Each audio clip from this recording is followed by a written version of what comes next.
What's going on, everybody? Welcome back to another video. Today I'm going to be talking about Sorority House Massacre II. I got the DVD right here. Picked it up on eBay. It's a bootleg because to get I think there was like only one release of Sorority House Massacre 2 and 3, and the DVDs are going for like $30 to $50 on eBay, the legit ones, and I was not trying to drop $30 on Sorority House Massacre 2. So yeah, I didn't even know that this was gonna be a bootleg. I just saw like a cheap listing for like $15 or something like that. So I'm like, you know what? Let me go ahead and pick it up. But like the quality of it, the actual DVD quality was good. So I'm not tripping. But anyways, there is like this funny quote on the back, and it's actually from Joe Bob Briggs, and it says, there may have been better horror films made, but not with this many women in their underwear. That's right there. And I mean, that's like that's a true statement. Let me show you the whole back. Hopefully there's no nudity on the back. I don't want to get demonetized. No, I'm just kidding. But anyways, I thought that was a funny little quote. But yeah, that is an accurate quote, because yeah, there is so much nudity in this movie. Oh my goodness gracious. You know, I'm not complaining. You know, I'll take it. But man, there's a lot of nudity. But anyways, yeah, this was a first time watch for me. Like I said in my review of the first Sorority House Massacre movie, I've seen that one before, but I've never seen the sequel. So this was a first time watch, and I was not really a fan of this. You know, there was really nothing going for it, in my opinion, besides the nudity. So yeah, I was not really into this. And the basic plot summary of the movie. So once again, we have some sorority sisters, and this time they just purchased this new sorority house. They got it extremely cheap, and they figure out a little bit later the reason they got it so cheap is because there were some murders that took place there 5 years ago, and when they're in the house, they find this Ouija board, and they try to talk with the deceased killer, and the Ouija board goes crazy, and it like flies in the fireplace, and they're all freaked out. And then these girls, they just are getting killed by some unknown killer with a big old hook. So that is the basic premise of the movie.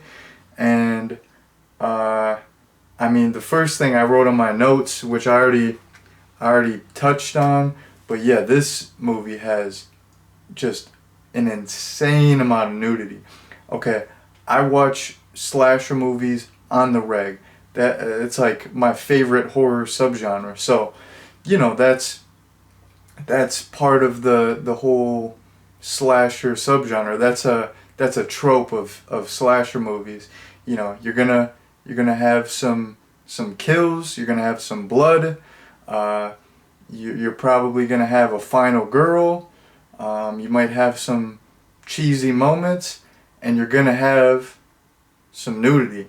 This movie had it was like there was nudity every 5 seconds, and like that quote said, the women in this movie, they're just in their underwear the whole time. Like like the way they shoot it, like it's always them like walking away, and you know, like you see like their asses and stuff, and they're always just like stripping for no apparent reason. Like I said, not mad at it, but it was crazy. Like I feel like I can't recall another slasher movie that has this much nudity. It was almost like funny how much nudity there was. I was like, is this a real movie? Am I watching you know, an adult videotape? Did I get the wrong videotape here? Like, what the heck is going on? But yeah, like they took the whole, you know, slasher movie trope of nudity to the extreme, because in a lot of slasher movies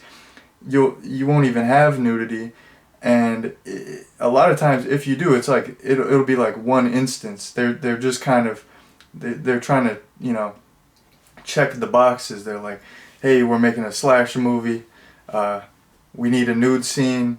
Can we at least, you know, coerce one of you young ladies into getting nude? We'll throw you extra $500, please. We need it. We need to sell this movie to horny teenagers, you know. So yeah, this movie, I mean, it had so much nudity, and all of the women in this movie were absolutely beautiful. I think some of them were like Playboy bunnies. What is it? It says it on here. Meet the girls of Sigma Pi. Some will live and some will die. Playboy Playmate Melissa Moore. Yeah, I think there's just one Playboy bunny. I think it's probably the girl in the middle, I would guess. She has like a British accent. She's some like British woman, but yeah, the women in this movie were absolutely beautiful ladies. So yeah, I was not mad that they were, you know, getting nude a little bit here and there. But anyways, moving on to another point. I can't talk about nudity the whole video. I gotta actually talk about the movie, unfortunately. No, I'm just kidding. But anyways, moving on. The kills in this movie were very lackluster. Most of the kills I don't even recall, and I just watched this movie. I watched it last night and then I finished it this morning. I don't recall a lot of the kills, but I remember there was like one kill that was recycled a couple times, where it's like pretty much a cutaway where you see the killer whip out a hook, and then you don't see like any of the actual gore, but then you just see like blood splatter on the wall. That kill was repeated 2 times, maybe even more. But yeah, the kills were pretty repetitive. There wasn't a lot of gore, really no creativity. So yeah, the kills were lame. The movie itself, I felt like the pace of the movie was extremely slow, which is weird because this movie has a very short runtime. I think it's around like an hour, and it's like an hour and 17 minutes, I believe, something around there. But for a movie that like a shorter movie like that, you think it would move at a quicker pace, and you know, there would be like interesting things happening. They have to, you know, get to the point quicker because they don't have as much time. But this movie was very slow, in my opinion. It took a long time to get going. It took a long time for stuff to start happening. So I wasn't, you know, super happy about that. And then, you know, I thought, okay, the overall movie, it's kind of building up at a slower pace. Maybe there'll be like a great payoff. Maybe it'll be worth it. Maybe the third act will just be crazy and there'll be some cool reveals. And honestly, I feel like it never really got to like an exciting or entertaining point. Like the third act was kind of lackluster as well, and the reveals didn't really do it for me. They weren't really satisfying for me personally. So yeah, the overall movie, like the story and everything, and like the movie in terms of entertainment value, it was not that great in my opinion. Moving on to another point here. There's this whole subplot where there's these detectives, and they're kind of they're kind of monitoring the house because, you know, there was like a disturbance, and they're kind of looking into this neighbor who they think might have been involved in the initial murders 5 years ago. So yeah, there's this whole subplot with the detectives. And where do they go to investigate? What do you think? They go to the strip club, because supposedly one of the girls who survived the murders 5 years ago, she's now a stripper. And I thought that was so funny. Like I just imagined the filmmakers were like, you know what, guys, yeah, there's I don't know what's going on. This movie doesn't have enough nudity. We need more nudity. What's going on? You know, we haven't hit our nudity quota. We need a nude scene every 3 seconds. We need a total breast count of at least 94 by the end of the movie. We're not going to meet our quota. How are we going to get more nudity? Because we don't have enough. There's only a nude shot every 5 seconds, okay? No one's even going to watch this thing. What are we going to do? Well, how about for the subplot, we have the survivor girl from the initial murders. We have her as an exotic dancer, and then we can get at least 4 more breasts to hit our quota. Brilliant.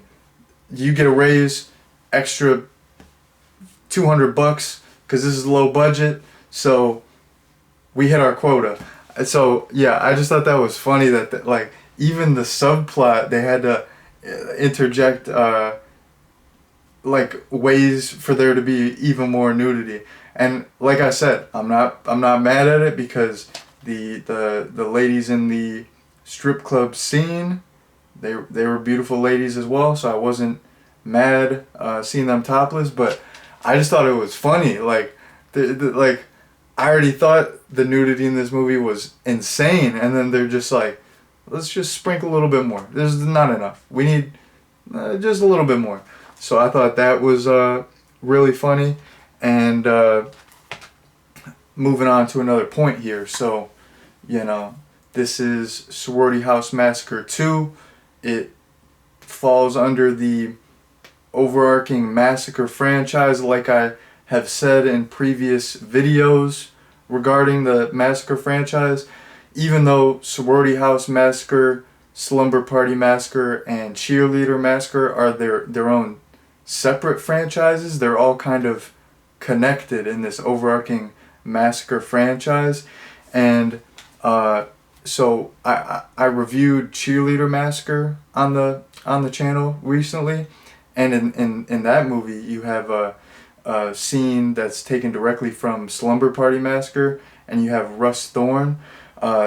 This movie also takes a scene from the original Slumber Party Massacre, and we see Russ Thorn once again.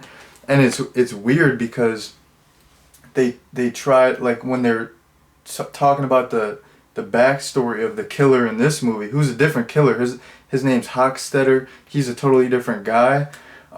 They just use footage from Slumber Party Massacre, and like while they're like recounting, while they're recalling the events of the murders that like initially took place to set up the story for this movie. And yeah, they just use footage from Slumber Party Massacre. So to me, like, I thought it was cool. Because I like Slumber Party Massacre. I was like, wow, that's kind of cool that they, use some footage from Slumber Party Massacre.